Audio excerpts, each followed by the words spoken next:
రేపే ఎంతో శక్తివంతమైన పాల్గొన పౌర్ణమి. పాల్గొన పౌర్ణమిని హోళికా పౌర్ణమిగా ప్రజలు జరుపుకుంటారు. ఈరోజే లక్ష్మీ జయంతి కూడా, అంటే లక్ష్మీదేవి ఆవిర్భవించిన రోజు కూడా. మరి ఇంతటి విశేషమైన రోజు. ఈ కూరను తింటే అష్టదరిద్రాలు కలుగుతాయి. ఇది ఒక్కటి తింటే మాత్రం లక్ష్మీ కటాక్షం కలుగుతుంది, మనశ్శాంతి కలుగుతుంది, కుటుంబంలో సఖ్యత ఏర్పడుతుంది. మరి ఎంతో విశేషమైన ఈ పాల్గొన పౌర్ణమి లక్ష్మీ జయంతి రోజు ఏ కూరను తినకూడదో, ఏం తింటే అష్టైశ్వర్యాలు కలుగుతాయో ఇప్పుడు ఈ వీడియోలో తెలుసుకుందాం. హిరణ్యకశిపుడి సోదరి పేరు హోళిక.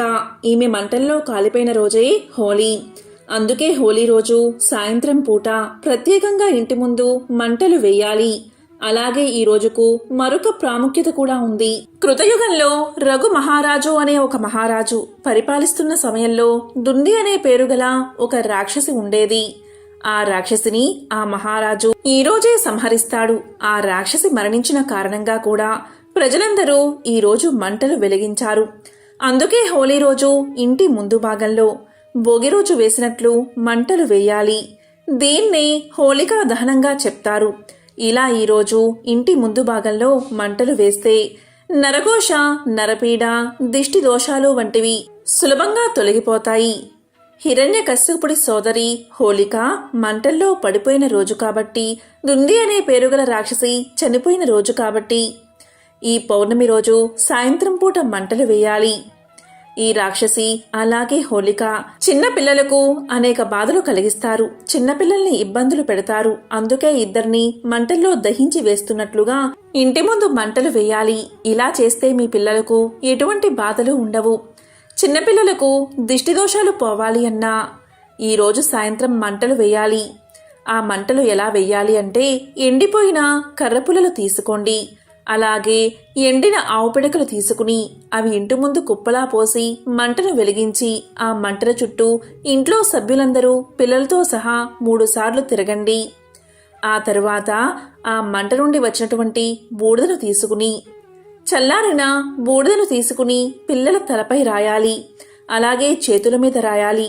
ఇలా చేస్తే మీ పిల్లలకు సంవత్సరం మొత్తం కూడా నరదృష్టి, నరపీడ, దిష్టి దోషాలు తగలవు. అనారోగ్య సమస్యలు, దోషాలు తొలగిపోతాయి. ఇక మీరు కూడా ఆ బూడిదను తీసుకుని మీ ముఖం మీద, చేతుల మీద రాసుకోండి. ఇలా చేస్తే అన్ని శుభాలే కలుగుతాయి. బూడిద రాసుకునేటప్పుడు ఇలా అనాలి: దుండి రాక్షసి పీడ నివారణార్థం అని పలకండి. దుండి రాక్షసి పీడ నివారణార్థం అని పలకాలి.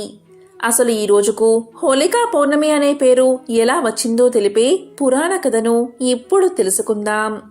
ఈ కథను విన్నంతనే జన్మల పాపాలు తొలగి కోటి జన్మల పుణ్యం వస్తుంది.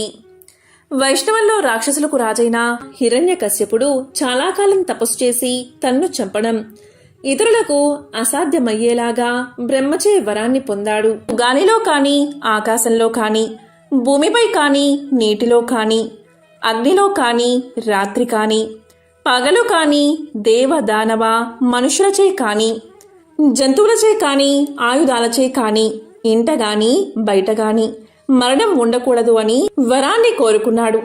అలాగే బ్రహ్మ తదాస్తు అంటూ వరాన్ని ప్రసాదించాడు. ఇక వరగర్వంతో హిరణ్యకశ్యపుడు విజృంభించాడు. దేవతలను జయించాడు. ఇంద్ర సింహాసనాన్ని ఆక్రమించాడు. పంచభూతాలను నిర్బంధించాడు. తపస్సులను భంగపరిచాడు.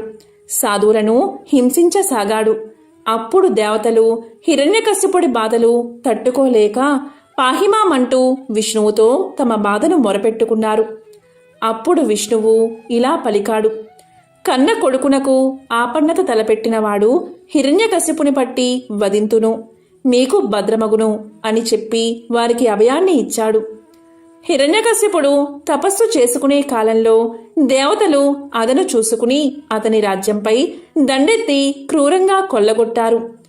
గర్భవతి అయిన రాక్షసరాజు భార్యను ఇంద్రుడు చెరపట్టగా నారదుడు ఇంద్రుణ్ణి మందరించి ఆమెను రక్షించి తన ఆశ్రమానికి తీసుకుపోయాడు. ఆ సమయంలో నారదుడు భాగవత కథలను ఆమెకు వినిపించేవాడు. ఆ భాగవత కథలను గర్భంలో ఉన్న ప్రహ్లాదుడు గ్రహించేవాడు. తరువాత తపస్సు ముగిశాక రాజ్యానికి తిరిగి వచ్చిన హిరణ్యకశిపునకు నారదుడు అతని ధర్మపత్నిని అప్పగించాడు. వీరికి కలిగిన సంతానమే ప్రహ్లాదుడు. ప్రహ్లాదుడు జన్మతః పరమ భాగవతుడు, లలిత మర్యాదుడు, నిర్వైరుడు, అచ్యుతపద శరణాగతుడు, అడుగడుగునా మాధవాను చింతన కలవాడు, సర్వభూతాలయందు సమభావం కలవాడు, సుగుణాల రాశి. అలాంటి ప్రహ్లాదుడికి విద్యను నేర్పమని, తమ రాజ ప్రవృత్తికి అనుగుణంగా మలచమని రాక్షసరాజు తమ కులగురువులైన చండా మార్కులకు అప్పగించాడు. ఒకసారి హిరణ్యకశ్యపుడు ప్రహ్లాదుణ్ణి చేరబిలిచి, నీవు ఏమి నేర్చుకున్నావు, నీకు ఏది భద్రము అని ప్రశ్నించాడు. అప్పుడు ప్రహ్లాదుడు ఇలా పలికాడు: సర్వము అతని దివ్య కళామయము అని తలచి విష్ణువునందు హృదయం లగ్నం చేయడా మేలు అని సమాధానం చెప్పాడు. రాక్షసులకు తగని ఈ బుద్ధి నీకెలా పుట్టింది, హరిగిరి అని ఎందుకు పేలుతున్నావు అని తండ్రి గద్దించాడు. ఎంతో మండిపడ్డాడు. తన శత్రువైన విష్ణువును కీర్తించినందుకు ప్రహ్లాదుణ్ణి కఠినంగా శిక్షించమని ఆదేశించాడు. కాని శూలాలతో పొడిచిన, ఏనుగులతో తొక్కించిన, మంటల్లో కాల్చిన, కొండలపై నుండి తోయించిన ప్రహ్లాదుడికి బాధ కలగలేదు. అతను హరినామస్మరణ మానలేదు. అది చూసి రాజు ఎంతో బాధపడ్డాడు. మరొక అవకాశం అడిగి రాక్షస గురువు ప్రహ్లాదుణ్ణి గురుకులానికి తీసుకువెళ్లారు. అక్కడ ప్రహ్లాదుడు మిగిలిన రాక్షస బాలులకు ఆత్మజ్ఞానాన్ని, హరితత్వాన్ని, మోక్ష మార్గాన్ని ఉపదేశించసాగాడు. ఇలా లాభం లేదని గురువు రాజుతో మొరపెట్టుకున్నారు. ప్రహ్లాదుణ్ణి శిక్షించే క్రమంలోనే హిరణ్యకశ్యపుడు తన సోదరి అయిన హోలికను మంటల్లో కూర్చోబెట్టి ఆమె ఒడిలో తన కుమారుణ్ణి కూర్చోబెడతాడు. ఆమెకు ఒక వరం ఉంది. ఆమె శాలువా కప్పుకుని కూర్చుంటుంది. ఆ శాలువా కప్పుకోవడం వల్ల ఆమెకు ఎటువంటి హాని జరగదు. ఈ విధంగా ఆమె శాలువా కప్పుకుని ప్రహ్లాదుని ఒళ్ళో కూర్చోబెట్టుకుని మంటల్లో కూర్చుంటుంది. కాని ఆ శాలువా ఎగిరి ప్రహ్లాదుని చేరుకుంటుంది. ఈ కారణంగా ఆమె మంటల్లోనే మరణిస్తుంది. ప్రహ్లాదుడు సురక్షితంగా బయటపడతాడు. ఈ విధంగా హోలిక మంటల్లో కాలిపోవడం వల్ల చెడు నాశనమైనందుకు గుర్తుగా మనం హోలీ పండుగను జరుపుకుంటాం. కోపంతో హిరణ్యకశ్యపుడు ప్రహ్లాదుణ్ణి పిలిపించి, నేనంటే సకల భూతాలు భయపడతాయి. దిక్పాలకులు నా సేవకులు. ఇక నీకు దిక్కెవరు, బలమెవరు అని గద్దించాడు.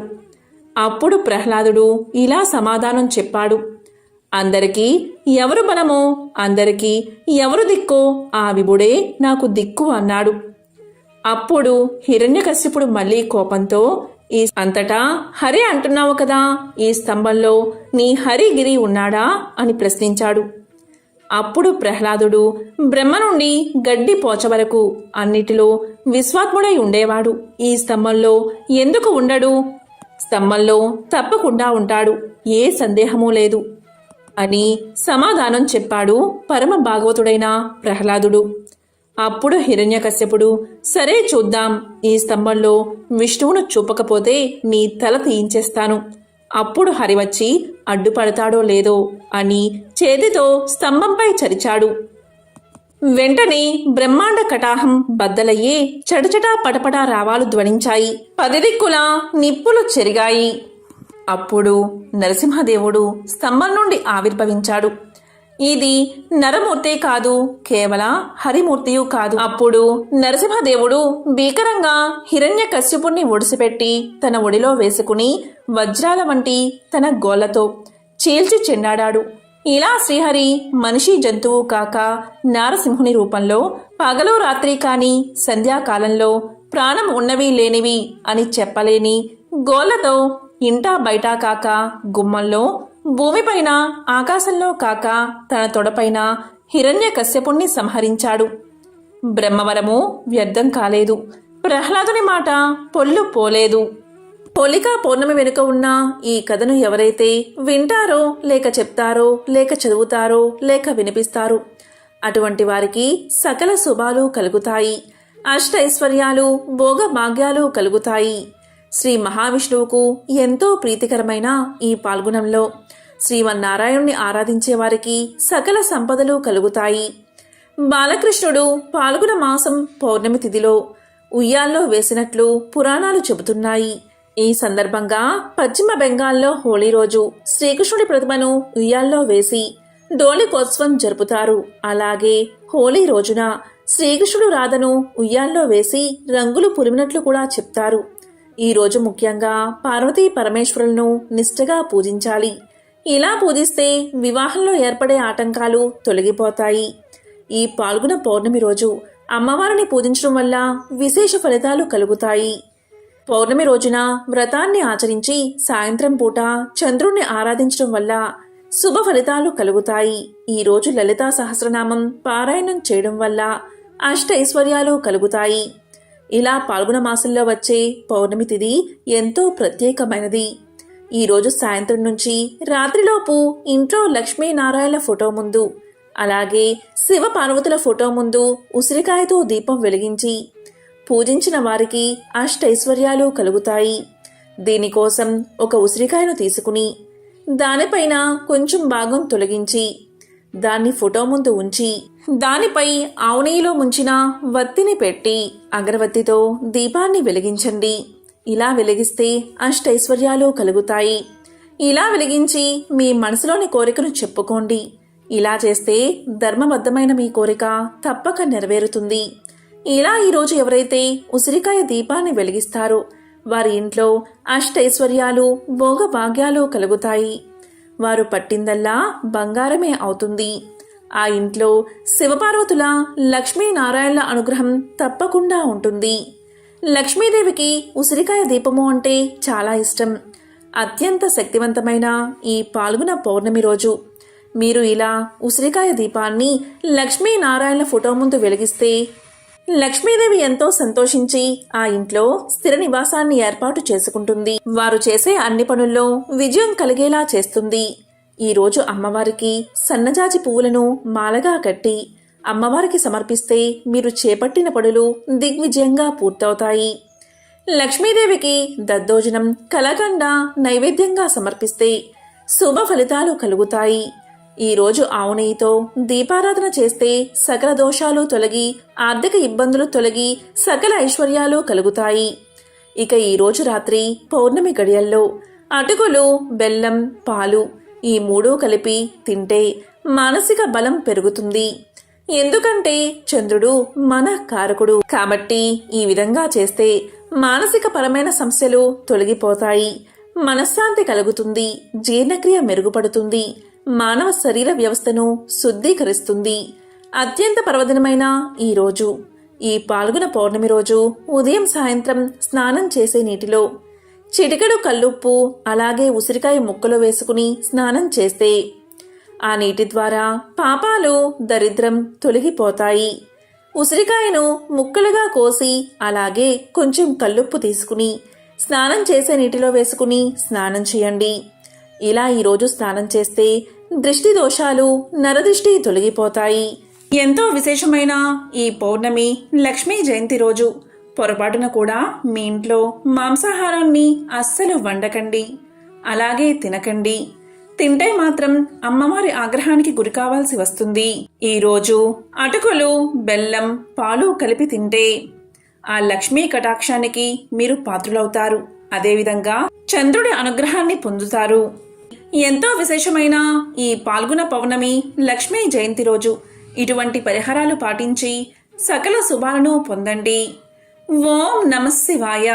ఓం శ్రీ మహాలక్ష్మియే నమః. ఓం నమో నారాయణాయ.